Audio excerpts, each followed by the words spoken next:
అందరికీ నమస్కారం. మీరు చూస్తున్నారు సేజ్ మీడియా. నేను కుటుంబరావుని. సాగులో ఉన్న ప్రతి రైతుకు న్యాయం జరుగుతుంది.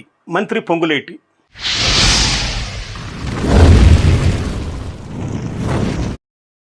భూభారతి ద్వారా సాగులో ఉన్న ప్రతి రైతుకు న్యాయం జరుగుతుందని రాష్ట్ర రెవెన్యూ, గృహ నిర్మాణ, సమాచార, పౌర సంబంధాల శాఖ మంత్రి పొంగులేటి శ్రీనివాసరెడ్డి అన్నారు.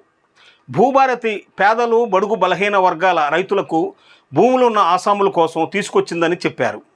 రాష్ట్ర ప్రభుత్వం ప్రతిష్టాత్మకంగా తీసుకువచ్చిన తెలంగాణ భూభారతి 2025 చట్టంపై నిర్వహిస్తున్న అవగాహన సదస్సులో భాగంగా సోమవారం నల్గొండ జిల్లా చందంపేట మండల కేంద్రంలో ఏర్పాటు చేసిన అవగాహన సదస్సుకు మంత్రి ముఖ్య అతిథిగా హాజరయ్యారు.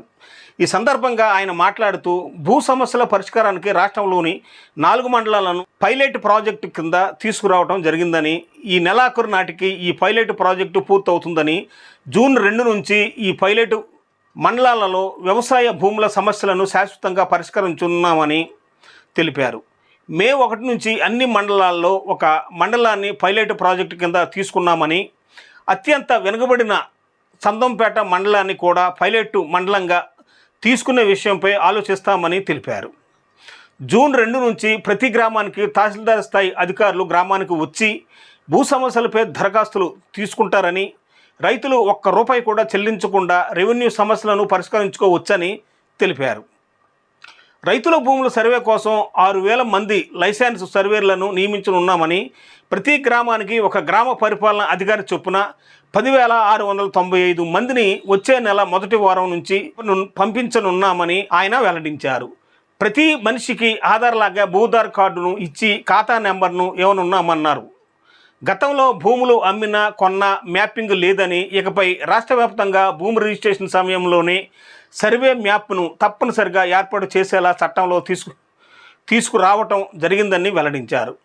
సాదా బైలానమ్మకు ధరణిలో ఎలాంటి అవకాశం లేదని, భూభారతిలో దీనిని పరిష్కరించున్నామని, 9,26,000 సాదా బైనామా దరఖాస్తులు ఉన్నాయని, వాటిలో న్యాయమైన వాటిని పరిష్కరిస్తామని తెలిపారు.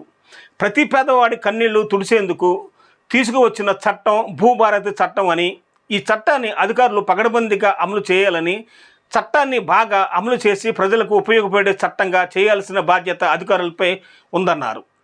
గతంలో పట్టాలు ఇచ్చిన డీలిమిటేషన్ ఫారెస్ట్ భూములను పరిశీలించి ఎవరికి ఎంత భూమి ఉందో నిజంగా సాగులో ఉన్న రైతులకు పట్టాలు ఇస్తామని తెలిపారు. పునరావాస కాలనీల ఏర్పాటు సందర్భంగా ఒక చోట నుంచి మరో చోటుకి రైతులు వెళ్లిన సందర్భంలో రైతులకు ఇచ్చిన భూముల డీలిమిటేషన్ విషయంలో ఇప్పటి వరకు ఇబ్బందులు పడ్డారని, అలాగే డీలిమిటేషన్ భూముల విషయంలో కూడా ఇబ్బందులు ఎదుర్కొన్నారని, ధరణి సమయంలో ప్రభుత్వం వద్దకు ప్రజలు వెళ్లాల్సి వచ్చిందని, వీటన్నిటికీ పూర్తిగా న్యాయం జరిగేలా భూభారతి ప్రణాళికలు రూపొందించడం జరిగిందని ఆయన తెలిపారు. తమది సమస్యలను పరిష్కరించే ప్రభుత్వాన్ని చేతల ద్వారా నిరూపిస్తామని మంత్రి వెల్లడించారు.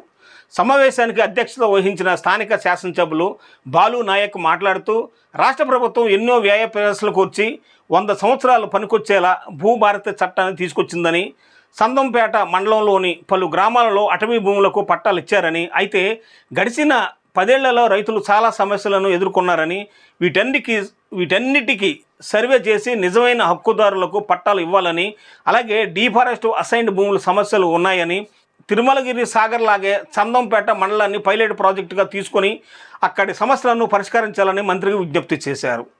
దేవరకొండ నియోజకవర్గంలో ఎస్సీ ఎస్టీలు ఎక్కువగా ఉన్నందున అదనపు కోటా కింద ఎక్కువగా ఇందిరమ్మ ఇండ్లు ఇవ్వాలని మంత్రిని కోరారు.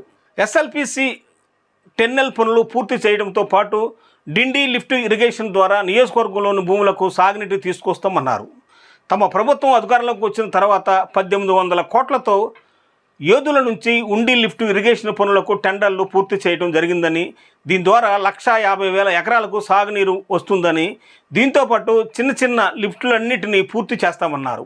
ఎమ్మెల్సీ శంకర్ నాయక్ మాట్లాడుతూ, ఇచ్చిన వాగ్దానం మేరకు రాష్ట్ర ప్రభుత్వం ధరణి స్థానంలో భూభారతి తీసుకువచ్చిందని, దీంతోపాటు పేద ప్రజల కోసం అనేక సంక్షేమ పథకాలను ప్రభుత్వం అమలు చేస్తుందని, వీటన్నిటిని ఉపయోగించుకోవాలని కోరారు.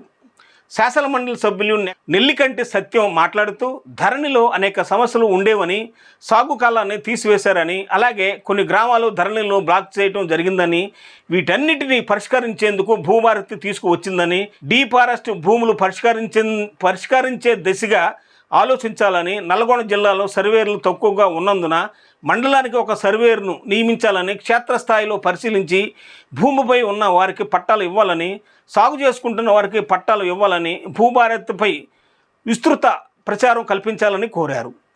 జిల్లా కలెక్టర్ ఇలా త్రిపారి మాట్లాడుతూ అందరికీ మేలు జరిగేలా భూభారతిని తీసుకురావటం జరిగిందని తెలిపారు.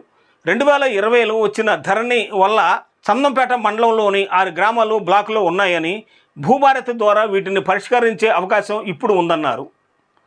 మేక మీద ఉన్న వారి పేరును భూభారతి ద్వారా ఎక్కించే బాధ్యత రెవెన్యూ శాఖదేనని, భూభారతి ద్వారా తహసీల్దార్ ద్వారా అన్ని సమస్యలు పరిష్కరించడం అవుతాయని తెలిపారు. రిజిస్ట్రేషన్కు దరఖాస్తు చేసుకున్న 30వ రోజు పని పూర్తవుతుందని, ఒకవేళ కానట్లయితే 31వ రోజు ఆటోమేటిక్గా అవుతుందన్నారు. ఈ అధికారాలు ఆర్డీఓకు ఉన్నాయని, ఉచిత న్యాయ సహాయం ఏర్పాటు చేసే అవకాశం, సంవత్సరానికి ఒకసారి భూమి రికార్డులను అప్డేట్ చేసే అవకాశం భూభారతిలో ఉన్నాయని కలెక్టర్ వెల్లడించారు. చందంపేట మండలంలో ఎంజాయ్మెంట్ సర్వే నిర్వహించాల్సిన అవసరం ఉందని మంత్రికి విజ్ఞప్తి చేశారు. ఇది నేటి వీడియో. ఈ వీడియోపై మీ అభిప్రాయాలు తప్పనిసరిగా కామెంట్ బాక్స్లో తెలియపరచండి. లైక్ చేయడం వల్ల ఈ వీడియో మరికొంతమందికి రికమెండ్ చేయడం జరుగుతుంది కాబట్టి చూసిన వారు తప్పనిసరిగా లైక్ చేసి షేర్ చేయండి. చూస్తూనే ఉండండి సేజ్ మీడియా.